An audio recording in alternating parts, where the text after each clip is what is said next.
Kami mahasiswa dari Universitas Nias Raya, Prodi Bahasa Inggris semester 5, mata kuliah Entrepreneurship. Dari kelompok 3 akan menjelaskan tentang modal dasar dan proses kewirausahaan di video ini. Sebelum memulainya, kami akan memperkenalkan diri kami. Nama saya Anis Elvinalai. Nama saya Subanis Putri Kalawang. Nama saya Hendy Dashi.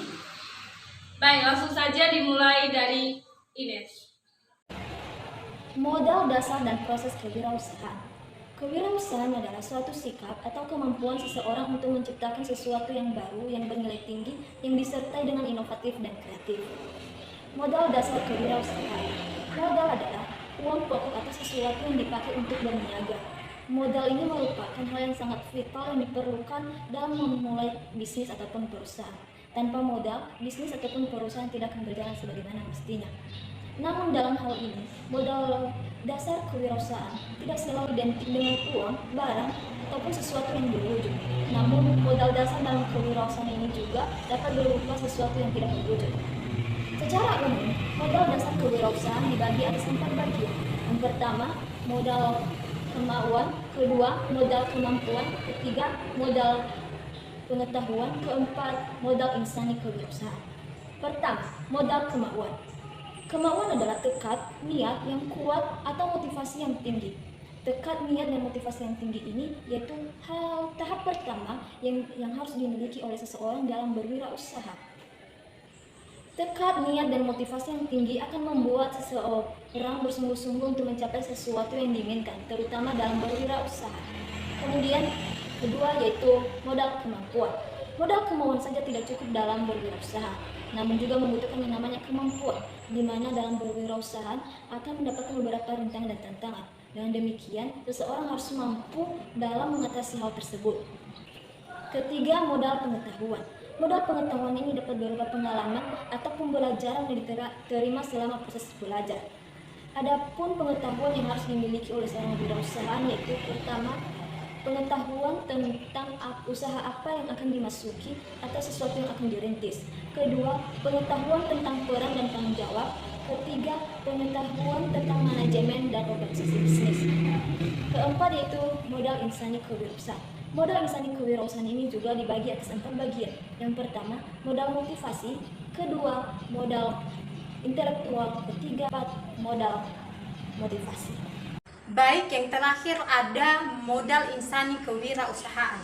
Di dalam kewirausahaan tidak selalu identik dengan uang dan barang atau yang sifatnya bisa terwujud, akan tetapi juga menyangkut tentang yang tidak terwujud seperti modal sosial, modal intelektual, modal motivasi, modal mental, dan modal moral. Baik, yang pertama adalah modal sosial.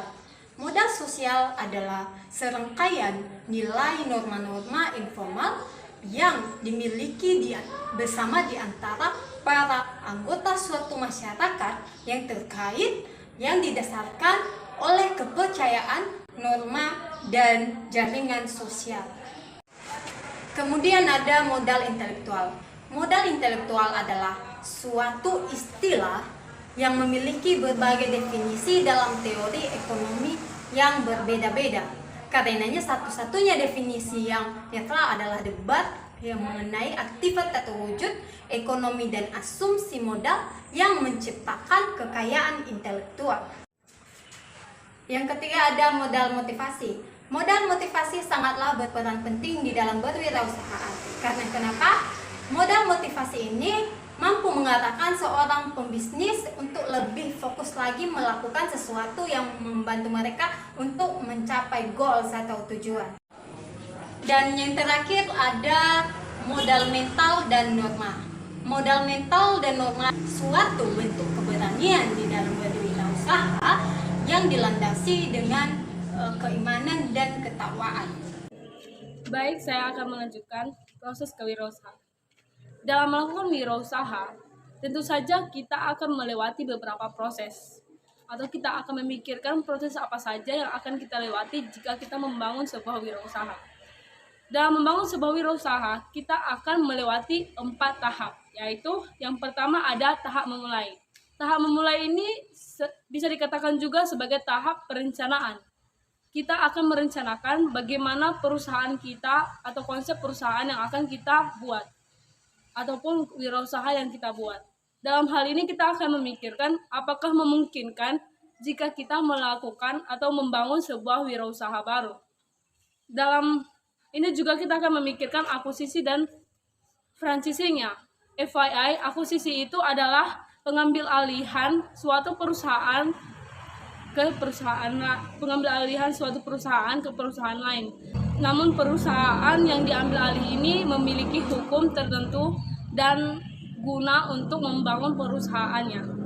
Lalu franchising. Franchising ini adalah bentuk kerjasama antara pemilik perusahaan atau pemilik produk dan sistem kelola perusahaan atau bagian pemasarannya, yang penting kerjasama antara mereka. Lalu ada tahap melaksanakan. Tahap melaksanakan ini adalah tahap yang dimana kita sudah memulai menjalankan usaha. Kita sudah memulai menjalankan usaha, namun dalam hal ini kita harus memikirkan bagaimana pembiayaannya. Dan pembiayaan ini seperti berapa uang dasar atau modal dasar yang akan kita keluarkan dalam memulai sebuah usaha. Dan ada juga SDM atau sumber daya manusia. Sumber daya manusia itu berupa pekerja yang akan kita pekerjakan di sebuah wirausaha yang kita bangun. Lalu ada kepemilikan. Kepemilikan itu kita akan memikirkan apakah kita yang membangun apakah kepemilikan itu kita sendiri ataupun kita bekerja sama antara perusahaan lain. Lalu ada juga organisasi. Organisasi ini pembentukan antara pemilik dan pekerja-pekerja atau karyawan di dalam sebuah perusahaan. Lalu selanjutnya ada kepemimpinan. Bagaimana kepemimpinan yang akan dilaksanakan di sebuah perusahaan tersebut.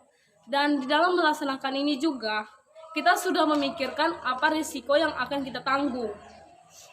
Dalam membangun sebuah wirausaha itu kita harus memikirkan risikonya juga. Apakah kita akan mengambil risiko itu atau tidak. Kita harus berani mengambil risiko karena di setiap usaha apa saja itu pasti ada risikonya.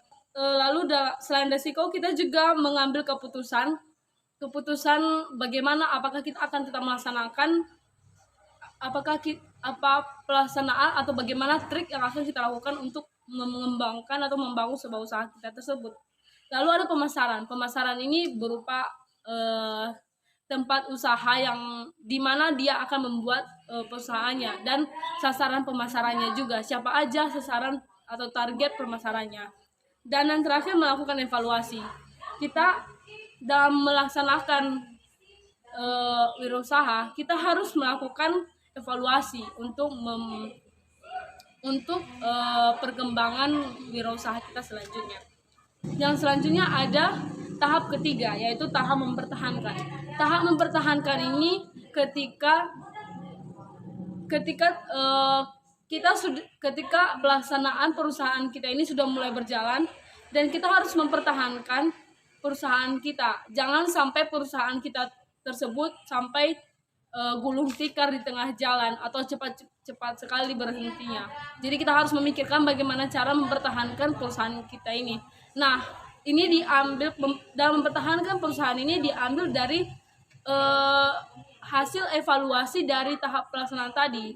Jadi setelah kita mengevaluasi tersebut, kita bisa tahu bagaimana cara mempertahankan perusahaan kita. Misalnya trik yang kita gunakan itu berhasil atau tidak. Jika tidak berhasil, kita akan mengubah ke trik lain. Dan jika berhasil, kita akan meneruskan trik tersebut. Yang keempat ada tahap pengembangan. Jadi di tahap pengembangan ini kita lakukan ketika perusahaan kita sudah terbilang positif, stabil, berjalan lancar, dan berhasil. Jadi dalam melakukan wirausaha kita harus bisa mengembangkan karena tidak mungkin jika perusahaan kita ini begitu-gitu saja, tidak ada perkembangan, tidak mundur dan tidak maju. Jadi mendapat hasil yang lebih baik lagi, kita harus melakukan pengembangan usaha. Baik, demikian dari saya. Terima kasih. Baik, sekian presentasi yang kami tampilkan dari kelompok 3. Sampai jumpa lagi.